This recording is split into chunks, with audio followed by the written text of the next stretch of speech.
আসসালামু আলাইকুম দর্শক, সবাইকে ঈদের অনেক শুভেচ্ছা। ঈদ মোবারক। আপনাদের সাথে আছি আমি তানজিলা টুইঙ্কেল এবং আমাদের আজকের ফেস দ্য পিপলের special Eid segment stars view এর এমন একজন অতিথিকে নিয়ে আমরা হাজির হয়ে গেছি, যিনি একাধারে ফোক গান বলেন, আধুনিক গান বলেন, সমস্ত গানের সম্ভার তার একজন মানুষের মাঝেই। ট্যালেন্টেড এবং multi talented singer Dolly Shantoni আপু। So welcome to the show আপু।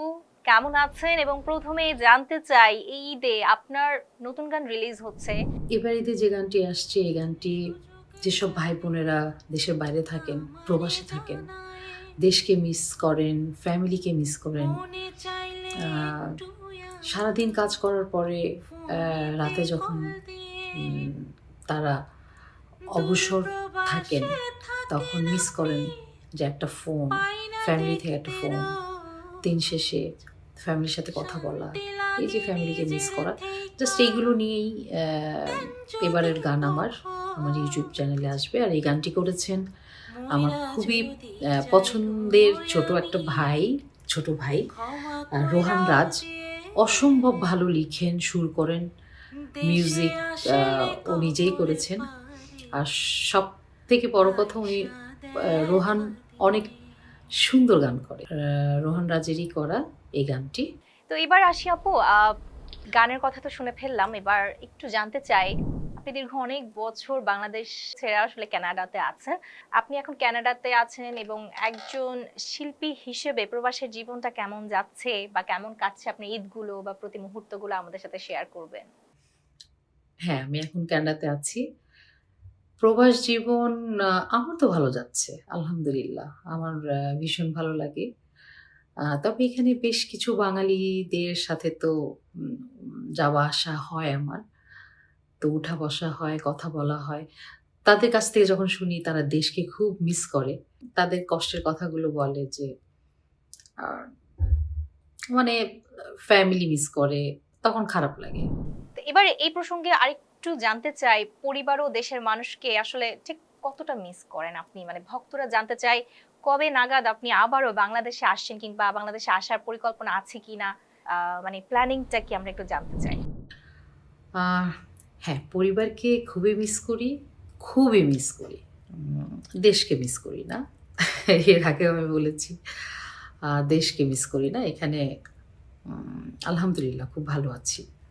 আ দেশে আসার পরিকল্পনা আ আপাতত নেই। তবে আসবো। খুব তাড়াতাড়ি দেশে আসবো। আ আমার মেয়ের যখন ভ্যাকেশন দিবে।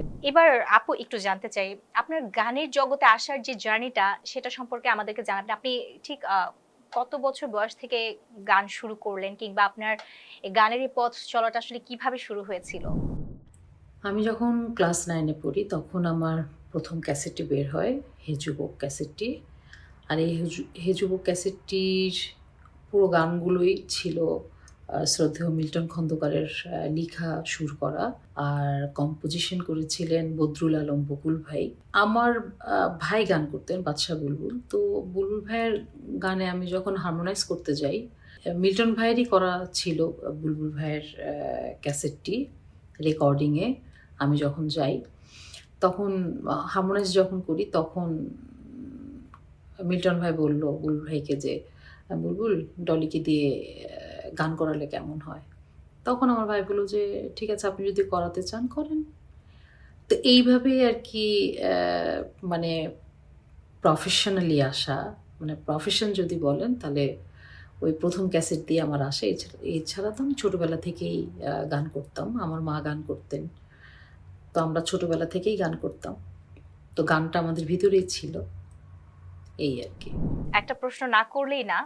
আচ্ছা, বর্তমানে বাংলাদেশের মিউজিক ইন্ডাস্ট্রিকে আসলে আপনি কিভাবে দেখছেন? এবং অনেকে দেখা যাচ্ছে শিখে আসার যে ব্যাপারটা, সেটি হয়তোবা এখন আর হয়ে উঠছে না, কিংবা অনেকে দেখা যাচ্ছে গানের যে প্রপার তালিম সেটা না নিয়ে অনেকে দেখা যাচ্ছে যে সিঙ্গার হয়ে যাচ্ছেন, গান বের করে ফেলছেন।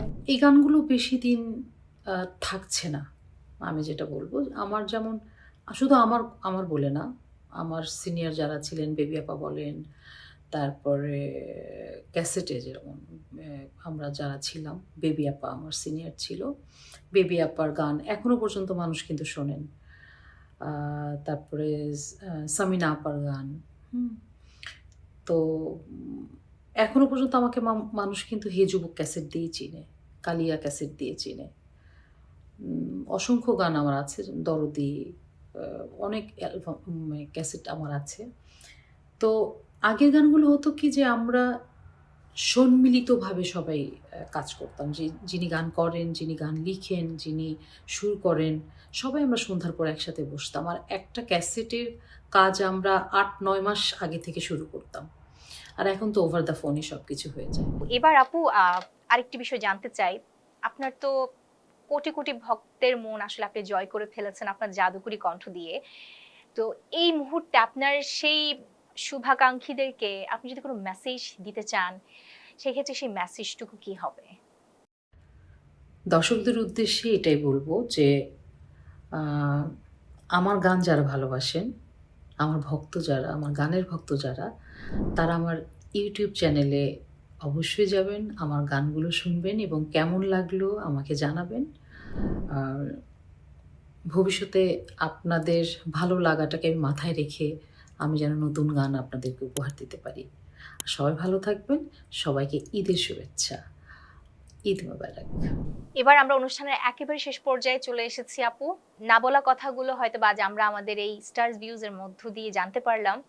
তো শেষ মুহূর্তে আসলে একটি গান না শুনলেই নয়। তো প্রথমেই যেহেতু গানের কথাই চলে এলাম, আপনার এবার ঈদে যে গানটি রিলিজ হতে যাচ্ছে, সেই গানের যদি দুটি লাইন আমাদের সাথে শোনাতেন। কেমন আছেন সুযোগে পাইলে আমারে জানায়েন, মনে চাইলে একটু আমার ফোনেতে কল দিয়েন। দূর প্রবাসে থাকেন আপনি, পাই না দেখতে রোজ, শান্তি লাগে নিজের থেইকা, নেন যদি গো খোঁজ। ময়রা যদি যাই গো আমি, ক্ষমা কইরা দিয়ে, দেশে আসলে কবরে পারে আয়সা দেখা দিন। ধন্যবাদ জানাচ্ছি ফেস দ্য পিপলকে। আর সবাই ভালো থাকবে। তো ওনার আগামীতে আরো যে গানগুলো থাকবে তার জন্য রইল শুভকামনা, এবং ঈদে এবার যে গানটি রিলিজ হয়েছে তার জন্য থাকছে শুভকামনা। আশা করছি আপনারাও এনজয় করবেন এবং ভালো থাকবেন, সুস্থ থাকবেন, পরিবার পরিজনদেরকে নিয়ে ঈদ সুস্থ সুন্দরভাবে কাটাবেন। ঈদ মোবারক। দূর প্রবাসে থাকেন আপনি, পাই না দেখতে রোজ, শান্তি লাগে নিজের থেইকা, নেন যদি গো খোঁজ। ময়রা যদি যাই গো আমি, ক্ষমা কইরা দিয়ে, দেশে আসলে কবরে পারে আয়সা দেখা দিয়ে।